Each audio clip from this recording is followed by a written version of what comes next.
ब्रह्मानंदं परम सुखदं केवलं ज्ञानमूर्तिं विश्वातीतं गगनसदृशं तत्त्वमस्यादिलक्ष्यम् एकं नित्यं विमलमचलं सर्वधी साक्षिभूतं भावातीतं त्रिगुणसहितं सद्गुरुं तं नमामि।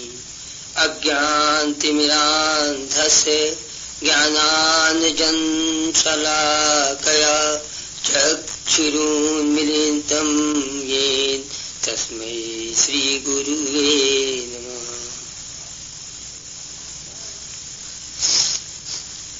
इधर हम लोग ये बातचीत कर रहे हैं पिछले कुछ दिनों से कि ईश्वर के ध्यान द्वारा जो ईश्वरीय शक्ति हम लोगों के अंदर बढ़ती है, ये धीरे धीरे हमें अखंड ज्ञान, अखंड आनंद, अखंड स्वास्थ्य, अखंड प्रेम कैसे देगी। अखंड आनंद, अखंड शक्ति के विषय पर बातचीत हम लोग कर चुके और आज अखंड ज्ञान के बारे में बातचीत करेंगे। हम सब लोग आपस में देखेंगे कि ईश्वर के ध्यान द्वारा ये शक्ति हमारे अंदर कैसे पैदा होती है। ईश्वरीय शक्ति, अखंड की शक्ति, जिसके विषय में हम लोग बहुत बात कर चुके हैं और हम देख चुके हैं कि ये एक तरह की शक्ति है। इधर समाज की कुछ गलत फहमियां हम लोगों को ये बताने लग गई जैसे कि ईश्वर कहीं पर है, ईश्वर जो चाहता है वो करता है, ईश्वर चाहे तो हमें सब कुछ दे सकता है, शायद हमें कुछ करना ही नहीं है सिवाय कुछ सामाजिक नियमों के अनुसार उनका पूजा पाठ करना। ईश्वर क्या है ये हम लोगों ने देखा कि ईश्वर एक तरह की शक्ति है। ये सृष्टि अलग अलग तरह की शक्तियों से भरी है, लेकिन शक्ति क्या है, शक्ति किसे कहते हैं। शक्ति वो चीज है जिसके माध्यम से हम जो चाहे वो पा जाएं। शक्ति के माध्यम से हम पाते हैं, शक्ति हमें कुछ नहीं देती। हम उन शक्तियों की तरफ देखें जिससे हम भली भांति परिचित हैं, जैसे शारीरिक शक्ति है, मानसिक शक्ति है, जिसे कि बौद्धिक शक्ति भी कहते हैं, बुद्धि की शक्ति कहते हैं, और ये बुद्धि की शक्ति ही ज्ञान है। ज्ञान बहुत सी चीजों का हो सकता है इस दुनिया में। हिस्ट्री का, ज्योग्राफी का, फिजिक्स का, केमिस्ट्री का, डॉक्टरी का, इंजीनियरिंग का, बहुत से विषयों का ज्ञान है। बाहर की दुनिया का ज्ञान, अंदर की दुनिया का ज्ञान। ज्ञान भी केवल एक तरह की शक्ति है और शक्ति के माध्यम से हम जो कुछ चाहते हैं वो पा जाते हैं। शारीरिक शक्ति के बारे में अगर हम देखें तो ऐसा ही है। किसी के अंदर शारीरिक शक्ति बहुत ज्यादा है, इसके माने ये नहीं है कि शारीरिक शक्ति उसे कुछ दे देगी। शारीरिक शक्ति के माध्यम से हम पाते हैं। इसी तरीके से यदि किसी के अंदर बुद्धि की शक्ति बहुत है, इसके माने ये नहीं है कि केवल बुद्धि की शक्ति हो जाने से उसे बुद्धि की शक्ति से संबंधित हर चीज अपने आप मिल जाएगी। उसे बुद्धि की शक्ति की मदद से सब कुछ लेना पड़ता है। शक्ति द्वारा हम सब कुछ पाते हैं। इसी तरह से ईश्वरीय शक्ति हम अपने अंदर पैदा करेंगे और ईश्वरीय शक्ति वो शक्ति है जो हमें सब कुछ दे सकती है। दूसरे शब्दों में ईश्वरीय शक्ति द्वारा हमें सब कुछ ले लेना है।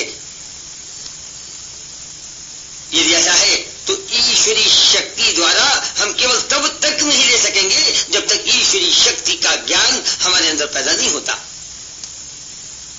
इतना महत्वपूर्ण है ईश्वरीय शक्ति का ज्ञान या अखंड का ज्ञान। अखंड का ज्ञान, ईश्वरीय शक्ति का ज्ञान एक ही बात है। ये पर्यायवाची हुए। आसान है ये सोचना कि हमारे पास तीन चीजें हैं, मन, बुद्धि और शरीर। लेकिन जरा आज के समाज की ओर देखें, समाज की ओर अगर हम मुड़कर देखें तो आज का समाज केवल दो शक्तियों के सहारे जिंदा रहना चाहता है, या तो शारीरिक शक्ति के सहारे या मानसिक शक्ति के सहारे, जिसे बौद्धिक शक्ति कहते हैं, बुद्धि की शक्ति कहते हैं। जैसे कोई बच्चा पैदा होता है, माँ बाप हमेशा इसी में परेशान रहता है कि हमारे बच्चे का स्वास्थ्य अच्छा रहे, उसका शरीर ठीक से विकसित होता रहे, शरीर के विकास में कोई दिक्कत न होने पाए। दूसरी बात जो उसे परेशान करती है वो सिर्फ इतनी कि कहीं उसका बच्चा बेवकूफ न रह जाए, उसकी बुद्धि का विकास होता रहे। उसके लिए वो अच्छे से अच्छे स्कूल में, अच्छे से अच्छे कॉलेज में भेजना चाहता है, उसको अच्छी से अच्छी शिक्षा देता है। लेकिन यदि हम लोगों के पास तीन चीजें हैं, मन है, बुद्धि है, शरीर है, तो केवल बुद्धि और शरीर की शक्ति के सहारे हमें सब कुछ कैसे मिलेगा?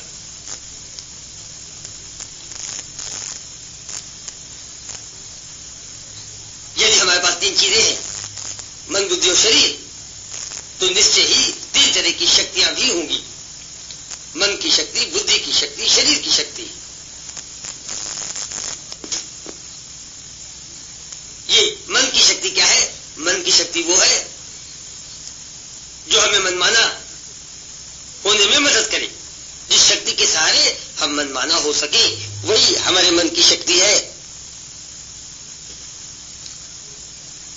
और सुखी केवल वही है जो मनमाना होने की शक्ति रखता है, जो केवल दबाव की वजह से कुछ करता है, किसी तनाव की वजह से कुछ करता है, जो वो करना चाहता है वो कर ही नहीं पाता, वो कभी सुखी रह ही नहीं सकता। तो ईश्वरी शक्ति, मन की शक्ति, वो शक्ति है जो हमें मनमाना होने लायक बना दे। तो ये ईश्वरी शक्ति का ज्ञान हमें वो ज्ञान देती है जिसके सहारे हम मनमाना करने लायक हो जाएं। अखंड का ज्ञान हमें इच्छाओं की बहाव में बहने लायक बना देती है। इसका ज्ञान पैदा होते ही हम इस लायक हो जाते हैं। ज्ञान, प्रश्न ये उठता है कि ज्ञान किसे कहते हैं, ज्ञान क्या है? अंग्रेजी में ज्ञान को नॉलेज कहते हैं, और नॉलेज नो शब्द से बना है, और नो के माने है जानना। जिस चीज को हम जितनी अच्छी तरह से जानते हैं, उस चीज का हमें उतना ही अच्छा ज्ञान है। ज्ञान केवल जानने में है, ज्ञान कहीं नहीं है। और जो जानने की बात है वो केवल मन के और अलग अलग चीजों के, अलग अलग पदार्थों के संपर्क में ही जानने की बात है। जिस चीज का संपर्क हमारा मन अपने पांच ज्ञानेंद्रियों द्वारा या बुद्धि द्वारा या कर्मेंद्रियों द्वारा कर लेता है, ये मन के साधन है किसी चीज को जानने के लिए। और जिस चीज को मन जितनी अच्छी तरह जान लेता है, उसका ज्ञान उसके पास है। तो ज्ञान के केवल एक माने है, और वो जानना। तो अखंड का ज्ञान, ईश्वरी तत्व द्वारा दिया हुआ ज्ञान, ईश्वरी तत्व से निकला हुआ ज्ञान, आत्मज्ञान। मन को केवल तब मिलेगा जब मन ईश्वरी तत्व को जानेगा। और जानने वाली बात अभी हमने देखी, केवल तभी है जब मन और ईश्वरी तत्व में संपर्क उठे। जितना ही गहरा संपर्क मन और ईश्वरी तत्व का होगा, उतना ही सही ज्ञान मन को ईश्वरी तत्व के बारे में होता जाएगा। ईश्वरी तत्व से निकला हुआ ज्ञान, ईश्वरी तत्व द्वारा दिया हुआ ज्ञान मन को अपने आप हो जाएगा। तो अखंड ज्ञान कितना आसान है देखना कि केवल मन और ईश्वरी तत्व के संपर्क में है, जो कि ईश्वर के ध्यान के समय अपने आप हो जाता है, ब्रह्मचर्य के पालन के समय अपने आप हो जाता है।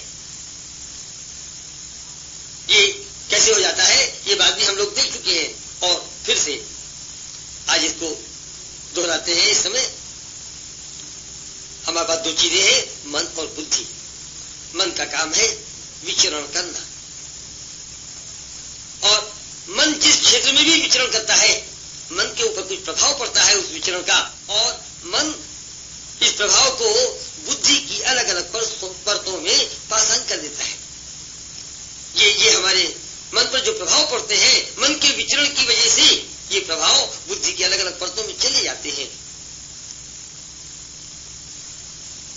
बुद्धि में जो ज्ञान की परतें हैं वे खुलती हैं केवल मन के विचरण के आधार पर। जो बच्चा खेल में हर वक्त लगा रहता है उसे खेल का ज्ञान हो जाता है, जो पढ़ाई लिखाई में हर वक्त लगा रहता है उसे पढ़ाई लिखाई का ज्ञान हो जाता है। जो भी मनुष्य जिस काम में लगा रहता है उस काम में उसका मन विचरण कर रहा है, इसलिए उस काम का ज्ञान उसे हो जाता है। इसी तरह से जो भी सुबह दोपहर शाम रात दिन में 2 बार 3 बार 4 बार आधा घंटा पौन घंटा के लिए ध्यान पर बैठता है, मन को छुट्टा छोड़ करके बैठता है, मन को अपने स्वभाव से अंदर जाने देता है, जिस समय वो जाता है, और ईश्वरी तत्व से संपर्क करने देता है, मन को ईश्वरी तत्व के क्षेत्र में विचरण करने देता है, ब्रह्म के क्षेत्र में विचरण करने देता है। जैसे ही विचरण करके मन बाहर की दुनिया में आता है, अंदर की दुनिया में विचरण करते समय जो भी इंप्रेशन लेकर के आता है वो इंप्रेशन बुद्धि में चले जाते हैं, और इसके आधार पर बुद्धि की सूक्ष्म परतें खुलने लग जाती हैं। बुद्धि को ईश्वरी तत्व का ज्ञान होने लग जाता है। ये ईश्वरी तत्व का ज्ञान बौद्धिक रूप से हो जाता है। इसी को हम लोगों ने देखा कि यही इंट्यूटिव पावर है, यही आत्मिक शक्ति है। आत्मिक शक्ति और मानसिक शक्ति दोनों ही बुद्धि में ही है, बुद्धि की ही शक्तियां हैं। ये दोनों ही शक्तियां बुद्धि की हैं। लेकिन आत्मिक शक्ति की क्या खास बात है? सबके शरीर में एक जीवात्मा है, और मनुष्य जिंदा तभी तक है जब तक जीवात्मा है। जीवात्मा निकल गया, मनुष्य मर गया। शायद जीवात्मा जिस शक्ति का भंडार है, वो शक्ति ही मनुष्य में जो जान है, इस जान को देने वाला है। ये जान उसी शक्ति का है। दूसरे शब्दों में, ये जो जीवन है, इस जीवन का ज्ञान केवल इसी तत्व में है, इसी शक्ति में है। जैसे हमने पेड़ के विषय में देखा था, पेड़ का उदाहरण लेकर के देखा था। पेड़ सूख गया, पेड़ मर गया, पेड़ हरा भरा है, पेड़ जिंदा है। पेड़ हरा भरा तभी तक है जब तक पेड़ की जड़ें जमीन खाद पानी से रस लेती रहती हैं। तो पेड़ में अगर कोई जान है तो ये जान केवल उस रस का है जो जड़ें जमीन खाद पानी से ले रही। बिल्कुल इस तरीके से एक ऐसे ही रस का भंडार सभी जीव प्राणियों में है, और इस भंडार को ही जीवात्मा कहते हैं। इस जीवात्मा में जो रस भरा है, केवल इसी का ये जीवन है। इसलिए केवल इसी के ज्ञान में इस जीवन के सुख का रहस्य है, सुख के रहस्य का ज्ञान है। और जब तक बुद्धि की वो परतें नहीं खुलेंगी जो कि इस अंदर के तत्व का ज्ञान दे सके, आत्म का ज्ञान दे सके, तब तक मनुष्य को सुख के रहस्य का ज्ञान कभी हो ही नहीं सकता। अखंड का ज्ञान कभी हो ही नहीं सकता। जीवन सुखी बनाने लायक वो कभी हो ही नहीं सकता। लेकिन जीवन विज्ञान एक वैज्ञानिक विषय है। ये बात हम लोग पहले ही देख चुके हैं। और जहां भी विज्ञान है वहां 2 पहलू हैं। ज्ञान के भी 2 पहलू हैं, थ्योरेटिकल एंड प्रैक्टिकल, सैद्धांतिक और प्रयोगात्मक। और ज्ञान भी 2 तरह का चाहिए। एक विद्यार्थी जो कि भौतिक शास्त्र का विद्यार्थी है, उसको लैब में काम करने का भी ज्ञान होना चाहिए। बिना लैब के में काम करने का ज्ञान हुए वो भौतिक शास्त्र में ऊंचे दर्जे का विद्यार्थी कभी बन ही नहीं सकता। ऐसा कभी संभव ही नहीं। तो अब हम ये देखेंगे कि जीवन विज्ञान के क्षेत्र में ये 2 ज्ञान कहाँ हैं। अब अभी जो हमने बात बताई आपको, ये तो थ्योरेटिकल ज्ञान जो कि मन को पैदा हो जाता है, मन में पैदा हो जाता है, मन को इस बात का ज्ञान हो जाता है कि हमारे जीवन के सुख का रहस्य क्या है। और ऐसे ज्ञान से ही हमारे शास्त्र, हमारे आध्यात्म की किताबें भरी हुई हैं। रामायण है, गीता है, उपनिषद है, ये सारी किताबें ऐसे ज्ञान से ही भरी हैं। लेकिन इन ज्ञान का आधार है ईश्वरीय तत्व का गुण। ये जो दूसरा गुण हम लोगों ने कई बार कहा, बताया, कॉन्शियसनेस, जाग, होश। मन के अंदर जाग पैदा होती चली जाती है और ऊंची जाग पैदा हो जाती है और ऊंची जाग पैदा हो जाती है। जो आदमी ध्यान नहीं कर रहा है उसे बाहर की अलग अलग चीजों की कॉन्शियसनेस पैदा हो सकती है, लेकिन अंदर की कॉन्शियसनेस पैदा नहीं होती, ईश्वरी तत्व की कॉन्शियसनेस पैदा नहीं होती। ईश्वरी तत्व की कॉन्शियसनेस तो केवल ईश्वरी तत्व के संपर्क होने से जागृत होती है। ईश्वरी तत्व को अनुभव करने की ताकत, कॉन्शियसनेस, हम लोग कई बार देख चुके हैं, कॉन्शियसनेस अनुभव की शक्ति है। ये जाग, होश अनुभव की शक्ति है। जो बेहोशी की हालत में है उसे किसी चीज का अनुभव थोड़ी होता है। अगर किसी भी चीज का अनुभव किसी को भी होता है तो केवल उस अवस्था में जब कि वो होश व हवास में है। तो होश क्या है, कॉन्शियसनेस क्या है? कॉन्शियसनेस अनुभव की शक्ति है। और ये जो अनुभव का ज्ञान है, यही तो प्रैक्टिकल ज्ञान है। और इसीलिए हमेशा कहा जाता है कि सुखी जीवन का ज्ञान किताबों में नहीं, किताबों में नहीं। रामायण, गीता, उपनिषद, हमारे आध्यात्म के क्षेत्र की सैकड़ों किताबें ईश्वरी तत्व के ज्ञान से भरी है, लेकिन इन किताबों को पढ़कर कोई इस ज्ञान को नहीं पा सकता। ऐसा सारे वैज्ञानिक विषयों के ज्ञान के विषय में होता है, चाहे रसायन शास्त्र हो, चाहे भौतिक शास्त्र हो, चाहे बॉटनी हो, चाहे जूलॉजी हो, कुछ भी हो। सारे भौतिक शास्त्र का ज्ञान जो इस दुनिया में है वो आया कैसे? वो सिर्फ ऐसे ही आया कि भौतिक शास्त्र के जो लैब है, जो शालाएं हैं, वहां पर एक्सपेरिमेंट सेट कर दिए जाते हैं। जो लोग फिजिक्स में, केमिस्ट्री में, बॉटनी में, जूलॉजी में रिसर्च करते हैं वो इस बात को बहुत अच्छी तरह जानते हैं। और इन प्रयोग के आधार पर वो जो कुछ अनुभव करते हैं, इन अनुभव से ही ये ज्ञान आता है। ज्ञान का यही तरीका है। विज्ञान की परिभाषा भी यही है, rational interpretation of the observed phenomena. Observed phenomena, ये तो अनुभव है। ये जो अनुभव है इसका इस पर हम लोग तर्क करेंगे, ऑब्जर्व्ड फिनोमेना पर तर्क करेंगे और इसके आधार पर हम जिस निष्कर्ष पर पहुंचते हैं वही भौतिक शास्त्र का, जूलॉजी का ज्ञान, बॉटनी का ज्ञान बन जाता है। बिल्कुल इसी तरीके से ध्यान, जब हम ध्यान कर पर बैठते हैं तो हमारा मन बार बार अंदर की दुनिया में जाता है, ईश्वरी तत्व को सोख करके बात आता है। जो जो ईश्वरी तत्व को और सोखता है और सोखता है, इसका संपर्क ईश्वरी तत्व से बढ़ता है। ईश्वरी तत्व में 3 गुण है, सच्चित आनंद। ये जो चित्त वाला गुण है यही हमारे अंदर जाग पैदा करता है। जो जो मन ईश्वरी तत्व को सोखता है, हमारे अंदर की जाग पैदा होने लग जाती है। अंदर की दुनिया को अनुभव करने की शक्ति पैदा हो जाती है। अंदर की दुनिया को अनुभव करने की शक्ति ही अंदर का ज्ञान देती है, ईश्वरी तत्व का ज्ञान देती है। ईश्वरी तत्व को अनुभव करने की शक्ति पैदा हो जाती है। तो ये अखंड ज्ञान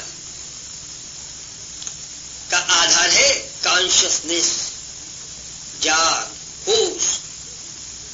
ये जो कि ईश्वरी तत्व का दूसरा गुण है, चित्त। यही सारे अखंड ज्ञान का आधार है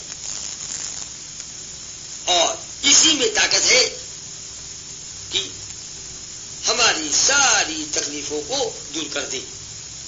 अब हम ये देखेंगे कि ये कैसे, ये मैकेनिज्म क्या है प्रकृति के अंदर, इस ईश्वरी तत्व में क्या खास बात है कि जैसे ही ये ऊंची जाग हमारे अंदर पैदा होती है, हमारे जीवन के सारे दुख कटने लगते हैं, सारे सुख का रहस्य इसमें कैसे मालूम हो जाता है, कैसे उसको अनुभव कर लेते हैं। जब भी कोई नई बात देखनी होती है तो आधार हमेशा वो बात होता है जिसे हम अच्छी तरह जानते हैं। हम रोज सोते हैं, रोज जागते हैं, रोज स्वप्न देखते हैं। एक साधारण मनुष्य बाहर की जाग की 3 अवस्थाओं के आधार पर ही जिंदा रहता है। मैं उस मनुष्य की बात कर रहा हूं जिसके अंदर अभी अंदर की जाग पैदा नहीं हुई, अंदर की कॉन्शियसनेस पैदा नहीं हुई। लेकिन ऐसा तो कोई है ही नहीं जिसके अंदर बाहर की भी कॉन्शियसनेस नहीं है, जिसके अंदर बाहर की भी कॉन्शियसनेस नहीं है। शायद वो हमेशा से ही बेहोशी के अवस्था में है, कोमा की अवस्था में है। ऐसे आदमी की क्या बात करना। लेकिन जिसके अंदर बाहर का होश है, वो कभी सोता भी है, कभी स्वप्न भी देखता है और कभी जागृत अवस्था में भी आ जाता है। स्वप्न के समय भी कभी कभी हम डर जाते हैं, कभी कभी बड़ी प्रॉब्लम्स हमारे अंदर आ जाती हैं। स्वप्न के समय जो भी समस्या पैदा होती है, जैसे ही हम जागते हैं खत्म हो जाती है। जागते ही ये लगता है कि वो प्रॉब्लम्स, वो समस्याएं जो कि हम महसूस कर रहे थे सोते समय, स्वप्न की अवस्था में वो प्रॉब्लम्स है ही नहीं। वो तो केवल एक तमाशा था, बिल्कुल है ही नहीं। और हम केवल उसके ऊपर हंसते हैं और कुछ नहीं करते। तो जागृत अवस्था की कॉन्शियसनेस में ये ताकत है कि ड्रीमिंग स्टेट में जो भी प्रॉब्लम्स उठे, जो भी समस्या उठे, वो अपने आप दूर हो जाए। उसे दूर नहीं करना है।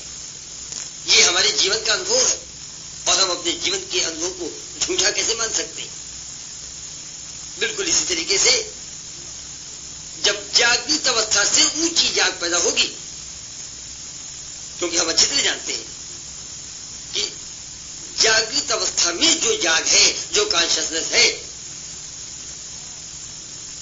वो स्वप्न अवस्था वाली कॉन्शियसनेस से ऊंची कॉन्शियसनेस है। इसी तरीके से हमारे पास 2 दुनिया है, बाहर की दुनिया, अंदर की दुनिया। अंदर की दुनिया को अनुभव करने की ताकत जिस जाग में है, वो बाहर की जाग से ऊंची जाग है। क्योंकि वो बाहर की जाग से ऊंची जाग है, ट्रांसेंडेंटल कॉन्शियसनेस जिसे हम कहेंगे, भावातीत क्षेत्र के स्तर की जाग जिसे कह सकते हैं। इस जाग में ये ताकत है कि बाहर की दुनिया की सारी प्रॉब्लम खत्म हो जाए। जितनी भी समस्याएं हैं बाहर की दुनिया में है, वो अपने आप खत्म हो जाए। उसे खत्म नहीं करना है, केवल अंदर की जाग पैदा करना है। अब देखिए, ये बात जो हम लोग पहले देख चुके हैं अखंड शक्ति के समय, कि ईश्वरी शक्ति तो केवल लीला शक्ति है। बाहर की दुनिया अपने आप बदल जाती है, उसे बदलना नहीं पड़ता है। उसको बदलने के लिए कुछ करना नहीं पड़ता है, दौड़ना धूपना नहीं पड़ता है, कुछ काम नहीं करना पड़ता है। सारे काम केवल होते हैं। ये होने की शक्ति जो हम लोगों ने बताई, ये यहां से कितना क्लियर हो जाता है, कितनी साफ, बिल्कुल आसान हो जाता है समझना। हम जैसे ही सो के उठे, मालूम है जितनी भी दिक्कत थी स्वप्न की अवस्था में सब खत्म हो गई। हमारा वातावरण ही बदल गया, होश बदला कि सब कुछ बदला। इसी तरह से, बिल्कुल इसी तरह से जैसे ही अंदर की दुनिया का होश पैदा हो जाता है, बाहर की दुनिया की कोई भी समस्या हमारे पास रह ही नहीं जाती। अब बाहर की समस्या खत्म हो जाती है, केवल अंदर की कॉन्शियसनेस पैदा होते ही। ये कैसे होता है, इसके ऊपर पूरा आध्यात्म इस ज्ञान से भरा हुआ है। ज्यों ज्यों ट्रांसेंडेंटल कॉन्शियसनेस पैदा होती है। ट्रांसेंडेंटल कॉन्शसनेस अंदर की जाग 4 तरह की जाग में बटी हुई है। बाहर की जाग, बाहर की कॉन्शसनेस 3 तरह की है।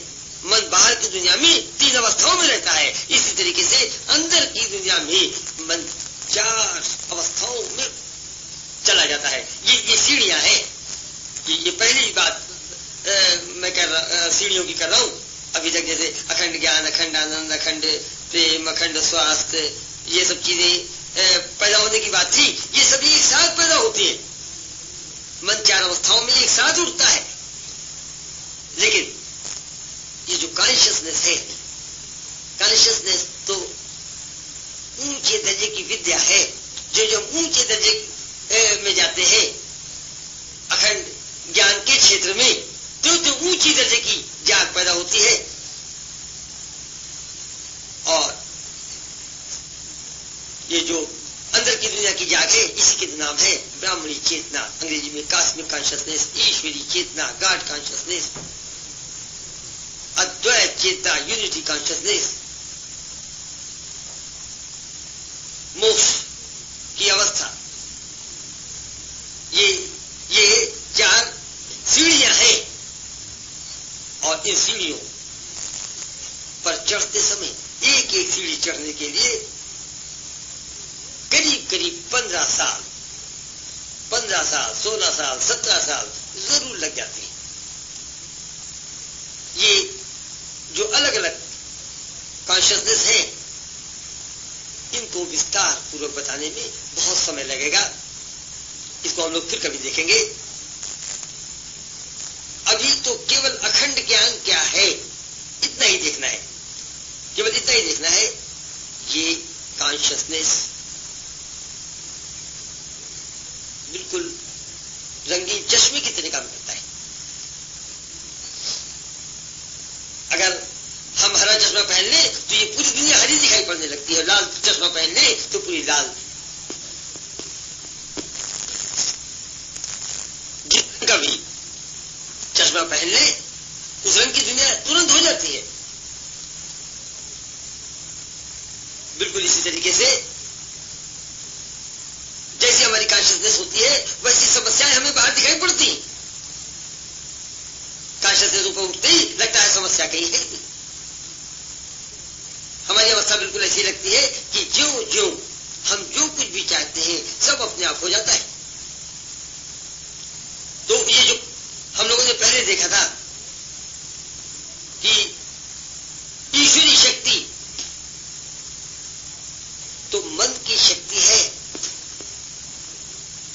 ये लीला शक्ति के रूप में ही प्रकट होती है। ये कितना क्लियर हो जाता है ये अखंड ज्ञान के सिद्धांत को समझ करके। लीला शक्ति माने अपने आप हो जाती है। और यही हमने देखा कि जैसे ही हमारे अंदर की जाग पैदा होती है, बाहर की समस्या लगता है गायब हो गई, वो तुरंत गायब हो जाती है। इसीलिए हम कहते हैं कि हम जो चाहते हैं वो हो जाता है। और इसीलिए हमने पहले भी यही देखा था कि होने की शक्ति के रूप में ही भगवान की शक्ति पैदा होती है। तो चाहे जिस रास्ते से चले, नतीजा हमेशा एक ही दिखाई पड़ता है, बात हमेशा एक ही निकलती है। किसी बात में कोई कॉन्ट्रडिक्शन कभी पैदा नहीं होता। वो जो अखंड शक्ति के बारे में हम लोगों ने देखा, उसकी ताकत के बारे में जो देखा, वो अखंड ज्ञान की बात जब देखने लगे तो भी बिल्कुल वही दिखाई पड़ती, कोई दूसरी चीज नहीं दिखाई पड़ती। तो अखंड ज्ञान के रास्ते पर जब हम चलते हैं तो ये सब कुछ कैसे होने लगता है, केवल इसको तर्क के आधार पर कैसे दूसरों को बताया जाए, ऐसे तर्कों से ही हमारे शास्त्रों की किताबें, रामायण है, गीता है, उपनिषद,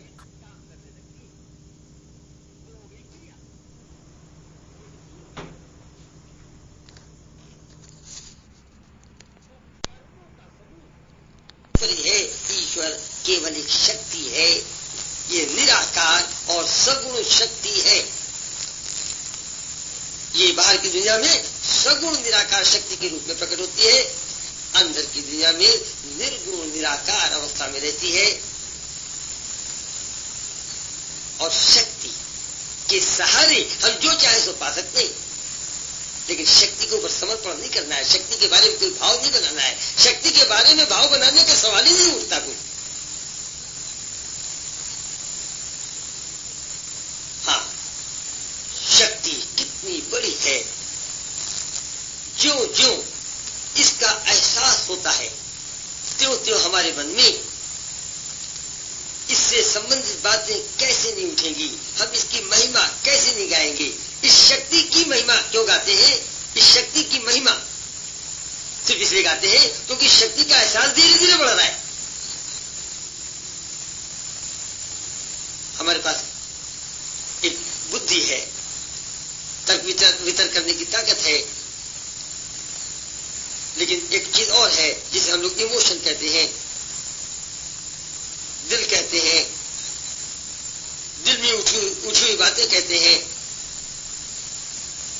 तो इमोशनल लेवल पर, ये इमोशनल लेवल जो है ये कुछ ज्यादा सूक्ष्म है, बुद्धि के स्तर से ज्यादा सूक्ष्म है। इमोशनल स्तर वो स्तर है जहां पर की तत्कालीनता है। और हम लोग इस बात को देख चुके हैं कि आत्मिक शक्ति हमेशा तत्कालीनता के साथ ही प्रकट होती है। वो जो हमारे यहाँ प्रार्थना होती है, जय जगदीश हरे, भक्तों के संकट छिन में दूर करे, छिन में दूर करे या तत्कालीन दूर करे, दोनों एक ही बात है। हमारे मन में कोई भी शंका पैदा हो जाए, चाहे हमारे अंदर पैदा हो जाए, चाहे कोई दूसरा किसी तरह का सवाल कर दे, जीवन के सुख से संबंधित, ये हमारी जो जिंदगी है इससे संबंधित कोई भी सवाल मन में उठे, इसका जवाब तुरंत का तुरंत हो जाए, तुरंत ही हमारे दिमाग में आ जाए, तत्कालीन आ जाए। ये ताकत केवल आत्मिक शक्ति में है। बुद्धि की सूक्ष्म परतें जब खुलती है ऊंची जाग पैदा होने की वजह से, देखिए ये बड़ी महत्वपूर्ण बात है। ईश्वर के रास्ते पे जब तक दोनों ज्ञान नहीं है तब तक ईश्वर का रास्ता है ही नहीं। ईश्वर का रास्ता हमें मिला है या नहीं, कितना आसान प्रमाण दिखाई पड़ता है। जब तक केवल तर्क वितर्क के आधार पर ईश्वर की संबंधित बातों की हम माने लगाते रहे, समझ लीजिए कि ईश्वर का रास्ता आपको कहीं मिला ही नहीं। जिस दिन ईश्वर का रास्ता मिलेगा उसी दिन से आपके अंदर ऊंची जाग पैदा होगी, कॉन्शियसनेस पैदा होगी, जिसके आधार पर अंदर की दुनिया को अनुभव करने की ताकत पैदा होगी, ईश्वरीय तत्व को अनुभव करने की ताकत पैदा होगी। और इस ताकत के आधार पर तर्क वितर्क की ताकत भी पैदा हो जाएगी। और ये तर्क वितर्क की ताकत तत्कालीनता के साथ प्रकट होगी। इंस्टेंटेनिटी इतनी ज्यादा होगी, हर समय, हर क्षण, हर बात पर, हर समस्या से संबंधित विचारों पर इंस्टेंटेनिटी इतनी ज्यादा होगी कि समय बिल्कुल नहीं लगता, देर बिल्कुल नहीं लगता। यही बात की पहचान है कि हमारी आत्मिक शक्ति प्रकट होती चली जा रही है। ये ताकत है। इस ताकत में क्या खास बात है? We are in a state of knowingness. जब तक, ये इस बात को, ये बड़ी बारीक बात है, इसको आप समझ ले। जब तक बुद्धि की शक्ति के सहारे हम आगे चलते हैं, बौद्धिक शक्ति के सहारे हम आगे चलते हैं, हम जानने की कोशिश करते हैं, हम जानने की अवस्था में नहीं। We are not in a state of knowingness. ये जो तत्कालीनता है, इसके केवल मान यही है जैसे कि हमें कुछ जानने की जरूरत नहीं है। आपने सवाल पूछा, हमने तुरंत जवाब दिया, सवाल पूछा तुरंत जवाब दिया। We are in a state of knowingness. तो जिसके अंदर जो अंदर की जाग पैदा होती जाती है, त्यों वो ज्ञान की अवस्था में है। उसे ज्ञान चाहिए नहीं, उसे ज्ञान पैदा नहीं करना है, उसे कोई किताब नहीं पढ़ना है, उसे कोई ट्रेनिंग की संस्था नहीं ज्वाइन करनी है। कौन सा ज्ञान? खेल के ज्ञान के बारे में नहीं जानता, मैथमेटिक्स के फार्मूले का ज्ञान हो या न हो ये मैं नहीं जानता, लेकिन जिंदगी क्या है, जिंदगी के दुख और सुख क्या है, ईश्वर क्या है, माया क्या है, इन सब चीजों का ज्ञान होता है। अंदर की जाग पैदा हो गई, ज्ञान हो गया। अंदर की जाग पैदा हो गई, ज्ञान हो गया। इसीलिए हम कहते हैं we are in state of knowing this, ये हमारी अवस्था है, ये अवस्था का वर्णन है। तो अखंड ज्ञान के रास्ते पर हर आदमी ज्ञानी है। अखंड ज्ञान के रास्ते पर, ये अखंड ज्ञान की खूबसूरती है। तो अखंड ज्ञान के रास्ते पे धीरे धीरे हम आगे बढ़ते चले जाए। जो भी मनुष्य आगे बढ़ता चला जा रहा है, कॉन्शियसनेस बढ़ती चली जा रही है, अखंड शक्ति बढ़ती चली जा रही है, अखंड ज्ञान बढ़ता चला जा रहा है। क्यों? इसलिए क्योंकि मन को और ईश्वरी तत्व मिल रहा है, और ईश्वरी तत्व मिल रहा है। ये एक तरह की जिंदगी है, और ऐसी जिंदगी को हम कहते हैं कि ये जीवन सत्य की राह पर है। तो जो भी जीवन अखंड ज्ञान के रास्ते पर है, वो सत्य के रास्ते पर है। और अंग्रेजी में कहेंगे the life is on the path of evolution. और इसी बारे में मैंने कहा nothing is wrong on the path of evolution. एक बार जब सत्य का रास्ता मिल जाता है तो आदमी की अवस्था कुछ भी क्यों न हो, पिछली विकार निकलने की वजह से चाहे कुछ भी तकलीफ क्यों ना आ जाए, और जितनी देर के लिए वो तकलीफ आती है, चाहे कोई चीज कितनी गलत क्यों ना दिखाई पड़े, लेकिन गलत कुछ नहीं है, वो गलत है नहीं, क्योंकि ये तो केवल पिछले विकार है जिनकी वजह से ये कुछ तकलीफ है। धीरे धीरे हम समस्या विहीन होने के रास्ते पे चल रहे हैं। जब रास्ता हमारा समस्या विहीन होने का है, अब कोई हमें समझा दे कि इसमें गलती होने का चांस क्या है, गलती तो कोई है ही नहीं। Nothing is wrong on the path of evolution. तो जिंदगी के दो रास्ते हैं। एक तो ये कि जीव आत्मा उत्थान के रास्ते पर हो, और दूसरा ये कि जीव आत्मा पतन के रास्ते पर हो। यदि जीव आत्मा उत्थान के रास्ते पर है, अखंड ज्ञान के रास्ते पर है, और हमने बताया कि जैसे अखंड ज्ञान पैदा होगा, पांचों शक्तियां एक साथ पैदा हो जाएगी, वो सब अलग अलग थोड़ी पैदा होती है। इस रास्ते पर कुछ भी गलत नहीं है। और दूसरा रास्ता क्या है? जीवात्मा का पतन। जीवात्मा के पतन के रास्ते पर कुछ भी ठीक नहीं है। ठीक लगता जरूर है, बहुत लोगों को ठीक लगता है।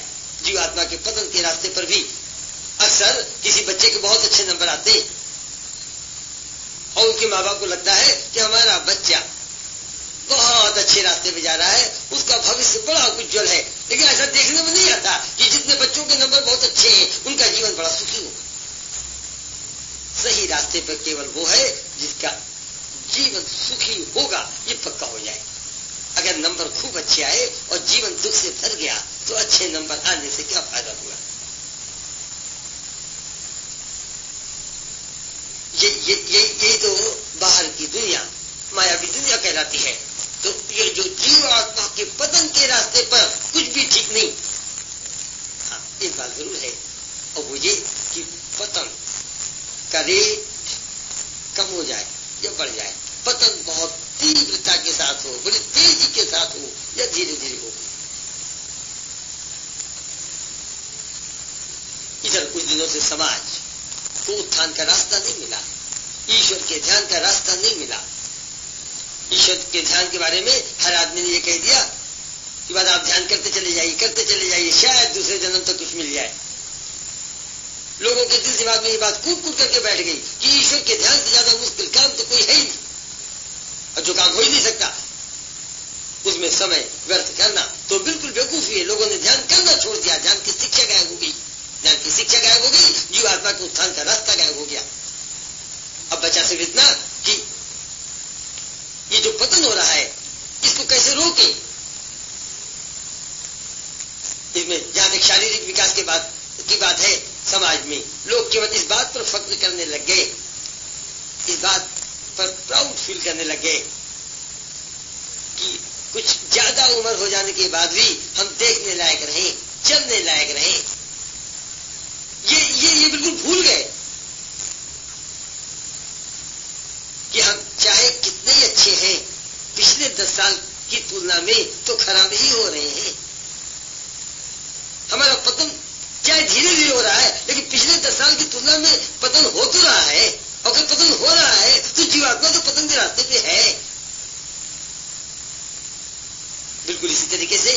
शरीर की बात नहीं, मन पतन के रास्ते पे है, बुद्धि पतन के रास्ते पे है।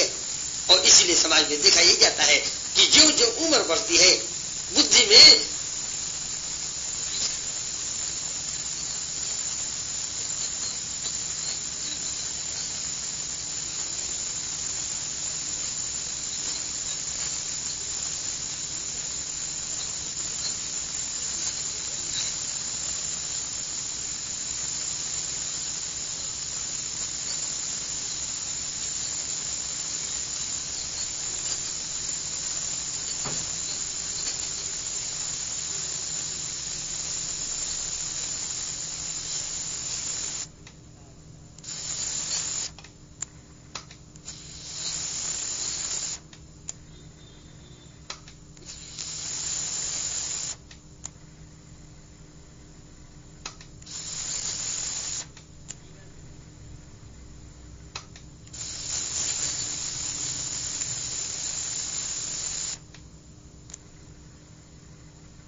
जाता है।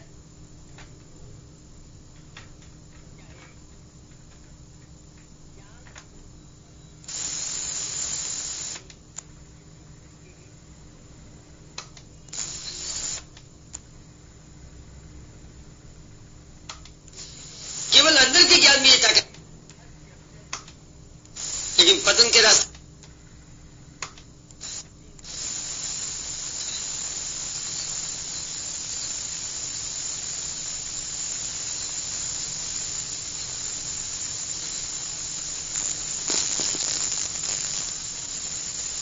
पतन के रास्ते पर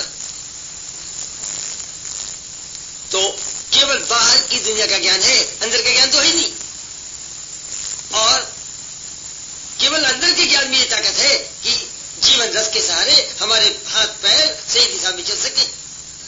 तो जब केवल पतन हो रहा है, उत्थान बंद हो गया, ध्यान का रास्ता नहीं मिला, इसलिए उत्थान बंद हो गया। तो पतन के रास्ते पे हम क्या करते हैं कि केवल बाहर के अलग अलग विषयों के ज्ञान के आधार पर अपना जीवन व्यतीत करते हैं। अलग अलग ज्ञान। तो क्या हो रहा है, जब केवल जागृत अवस्था है, सोने की अवस्था है, स्वप्न की अवस्था है, ये जागृत अवस्था की जो कॉन्शियसनेस है, ये सबसे बड़ी कॉन्शियसनेस है। और केवल इस कॉन्शियसनेस के आधार पर जीवन के अलग अलग पहलू, अलग अलग क्षेत्रों में हम क्रिया करते हैं। तो बिल्कुल ऐसे ही है जैसे कि एक नदी, नदी के अलग अलग पार्ट हैं, अलग अलग किनारे हैं, अलग अलग घाट हैं, लेकिन सब कुछ केवल नदी के सतह पर है, नदी के अंदर कुछ नहीं।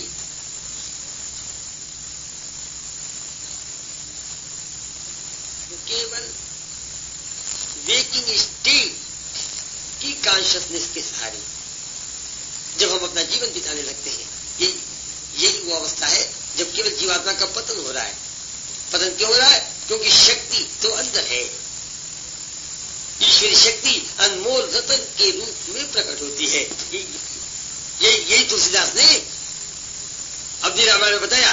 जब हम ईश्वर का नाम तर्कपूर्ण विवेचन के आधार पर लेते हैं और जतन के साथ लेते हैं, तो क्या होता है, ईश्वर अनमोल रतन के रूप में प्रकट होती है। और अनमोल रतन हमेशा समुद्र की तय पर होता है।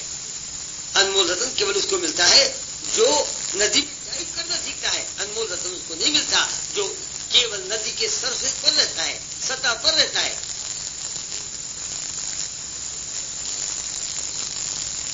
मन को अंदर की गहराई में जाना है, अंदर की कॉन्शियसनेस इसीलिए जरूरी है क्योंकि अंदर की कॉन्शियसनेस ही तो अंदर की गहरी दुनिया को अनुभव करने में मदद कर सकेगा। ये बाहर की दुनिया को अनुभव करने के लिए 5 ज्ञानेंद्रियां हैं, लेकिन यदि मन केवल बाहर की दुनिया में ही रह गया, अलग अलग सतह पे रह गया, तो ये जो ईश्वरी शक्ति है, जो आत्मिक शक्ति है, जो जीवन को सुखी बनाने वाली शक्ति है, जो कि हमेशा अनमोल रत्न के रूप में ही प्रकट होती है, जो कि हमेशा समुद्र की नीचे की तह में ही मिलती है, ऊपर मिलती ही नहीं, सतह पर कभी मिलती ही नहीं, वो शक्ति नहीं मिलती। और जब जीवन को सुखी बनाने वाली शक्ति हमें नहीं मिलेगी तो होगा क्या? होगा केवल यही कि हम दुखी रहेंगे, हम दुखी रहेंगे। तो जीवात्मा के पतन के रास्ते पर, और जीवात्मा के पतन के रास्ते पर क्या हो रहा है? अखंड ज्ञान का रास्ता छूट गया, इसीलिए पतन का रास्ता हुआ। पतन के रास्ते पर अनंत है, अखंड ज्ञान के रास्ते पर केवल एक है। ये अनंत क्या है? ये अनंत पहलू है हमारे जीवन के। ये अनंत पहलू केवल पतन के रास्ते पर है। और इस समय हमारे अंदर वो जाग नहीं है, वो किसी चीज को देखने की ताकत नहीं है। इसीलिए तो वो लोग जिनके जीवन में ध्यान की कमी रह गई, सारे शास्त्र पढ़ने के बाद भी, सारी गीता के माने जानने के बाद भी, सारी रामायण माने जानने के बाद भी जीवन के असली सुख का रहस्य नहीं समझ पाए, क्योंकि वो ताकत तो केवल अखंड ज्ञान के रास्ते पर है, ईश्वर के ध्यान के रास्ते पर है, अंदर की दुनिया में विचरण के रास्ते पर है।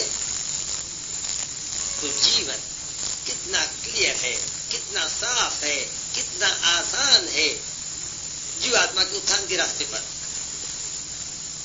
उत्थान के रास्ते पर करना कुछ है नहीं, सब कुछ होना है, और पतन के रास्ते पर करना सब कुछ है, होना कुछ नहीं। धीरे धीरे होने की शक्ति और कम होती चली जाती है। इसीलिए समय बीतने के साथ साथ हमारी शक्ति कम होती चली जाती है।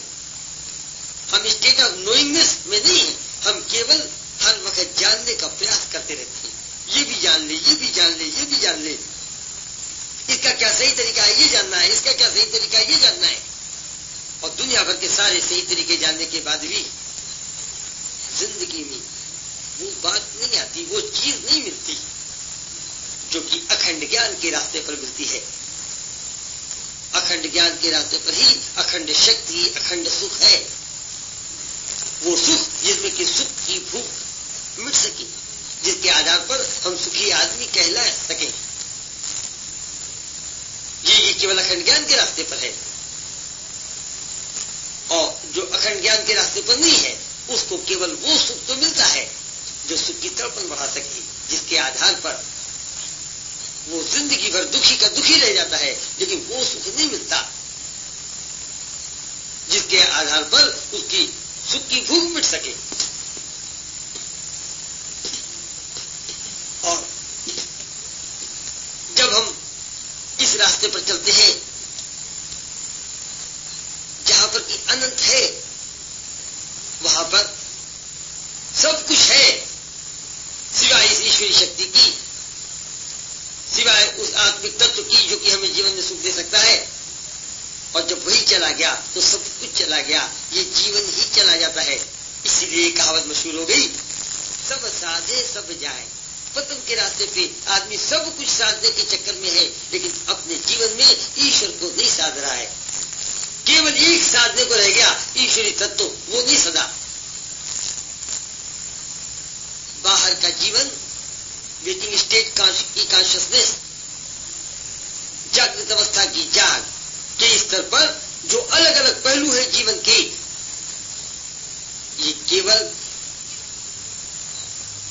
सागर की सतह के अलग अलग घाट हैं, अलग अलग क्षेत्र हैं, अलग अलग किनारे हैं। और ये सब किनारे अगर सज जाए तो इससे भी कुछ नहीं होगा, और इससे वो जो सब कुछ माने जान ही चली जाती है, हमारा पूरा जीवन ही नष्ट हो जाता है। इसीलिए कहते हैं एक साधे सब सधे और सब साधे सब जाए। अगर बाहर की सब चीजें यदि आपने साध लिया तो भी कुछ नहीं होगा, सब चला जाएगा। लेकिन अगर केवल अंदर की शक्ति को साध लिया, सुबह दोपहर शाम रात ध्यान करके अपने जीवन में ईश्वरी तत्व को पैदा कर लिया, ज्ञान का रास्ता, अखंड ज्ञान का के रास्ते पे अपने आप को आगे बढ़ाने लग गए, अखंड शक्ति के रास्ते पे बढ़ाने लग गए। और हम पहले से देख चुके हैं कि अगर एक बढ़ा तो सब बढ़ने लग जाएगा। वो क्यों? वो सिर्फ इसलिए क्योंकि हमें तो केवल वो रास्ता चाहिए जो हमारे जीवन में अखंड का प्रवाह अंदर से बाहर की ओर और तेजी से करे, और तेजी से करे, क्योंकि सब चीजें आनी केवल अखंड तत्व से है। ये तो केवल अखंड तत्व की कमी है। और अखंड तत्व की कमी के साथ साथ हम लोगों ने अखंड ज्ञान के माने कभी ठीक से नहीं समझे। अखंड ज्ञान क्या है इसको कभी जानने की कोशिश नहीं की। अखंड ज्ञान क्या है, अखंड आनंद क्या है, अखंड शक्ति क्या है, इसको जानना उतना ही जरूरी है। और इसको क्यों जानना है? उसके सिर्फ इसलिए जानना है क्योंकि जब हम प्रैक्टिकल योगात्मक स्तर पर ईश्वर के रास्ते पे चले तो हम इन सब चीजों को कंफर्म करते रहे, इन ज्ञान के आधार पर कंफर्म करते चले कि ये जो अखंड ज्ञान वाली बात है, ये जो अखंड आनंद वाली बात है, ये जो अखंड शक्ति वाली बात है, ये हमारे अंदर धीरे धीरे पैदा हो रही है कि नहीं। और अगर इसका ज्ञान नहीं हुआ तो ये हमें पता नहीं चलेगी। तो जब अंदर का ज्ञान पैदा होने लगता है, ट्रांसेंडेंटल कॉन्शियसनेस पैदा होने लगती है, ईश्वरी तत्व को धीरे धीरे धीरे अंदर के सुख के रूप में, स्वांता सुख के रूप में हम महसूस करने लगते हैं। फिर अभ्यास के आधार पर, जैसा कि हम लोगों ने अखंड आनंद की चर्चा करते समय अच्छी तरह से देखा, धीरे धीरे हर समय महसूस करते हैं अंदर के आनंद को, हर समय महसूस करते हैं। इसके माने सिर्फ ये हुए कि सोते समय भी महसूस करते हैं, जागते समय भी महसूस करते हैं, स्वप्न की अवस्था में भी महसूस करते हैं। ये बाहर की जाग की जो तीन अवस्थाएं हैं, इन तीनों अवस्थाओं में हम इसको महसूस करते हैं। और इसी को ब्रह्मी चेतना कहते हैं। ब्रह्मी चेतना माने ब्रह्म की चेतना। जब अंदर का आनंद सोते जागते स्वप्न की अवस्था तीनों अवस्था में बनी है, उस समय हम साक्षात ब्रह्म को महसूस करने लगते हैं। क्योंकि कॉन्शियसनेस, जैसा हम लोगों ने देखा, ये महसूस करने की ताकत है।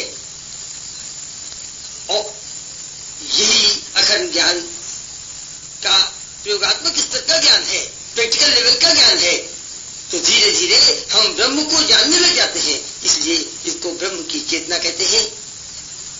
और जब ये ब्रह्म की चेतना हमारे अंदर पैदा हो जाती है, पूर्ण रूप से आ जाती है, तब हम इस चीज को काफी अच्छी तरह महसूस करने लगते हैं कि केवल ब्रह्म और केवल ब्रह्म ही करने वाला है, करने वाला कोई दूसरा नहीं। बाहर की जो क्रियाएं हो रही हैं वो केवल ब्रह्म की वजह से हो रही है। ईश्वरी तत्व किस अनुपात में वायुमंडल में है, इसके आधार पर हो रही है। कितना ईश्वरी तत्व अंदर से बाहर प्रकट हो रहा है, जीवात्मा के क्षेत्र से बाहर हो रहा है, प्रकट हो रहा है, इसके आधार पर हो रही है। क्योंकि ये चेतना पूर्ण रूप से पैदा हो जाती है। इसलिए जो ब्रह्मी चेतना की अवस्था में है, उसकी एक खास बात यह है कि इस अवस्था में पहुंचने के बाद वो जीवन की समस्याओं को सुलझाने का तरीका बदल जाता है। अब उसकी समस्या ऐसी नहीं है जैसे कि पहले थी। पहले जब भी कोई गड़बड़ होता था, बाहर के अलग अलग पहलुओं में हम दौड़ धूप करते थे, अलग अलग पहलुओं में दौड़ धूप करके अपने जीवन की समस्याओं को दूर करने की कोशिश करते थे। लेकिन ब्रह्मी चेतना के बाद हमारे पास जो भी समस्या रहती है, उसको हम जानते हैं कि थोड़ा सा अगर ईश्वरी तत्व और प्रकट हो जाए, और प्रकट हो जाए, और इच्छाओं में बल दे करके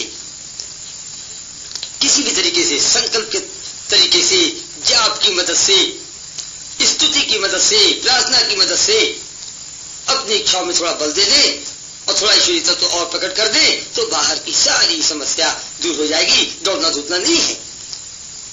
तो कितना आसान है इस बात को समझना कि ब्रह्मी चेतना की अवस्था में हमारी समस्याएं कुछ बिल्कुल अलग तरह की हैं। उनको सॉल्व करने की बात ही कुछ अलग है। उस समय हम इस तरीके से अपनी समस्याओं को नहीं हटाने की कोशिश करते जैसा कि हम जागृत अवस्था में करते हैं। आज यहीं पर हम अपनी वार्तालाप समाप्त करते हैं। बोलो सियावर राम की जय।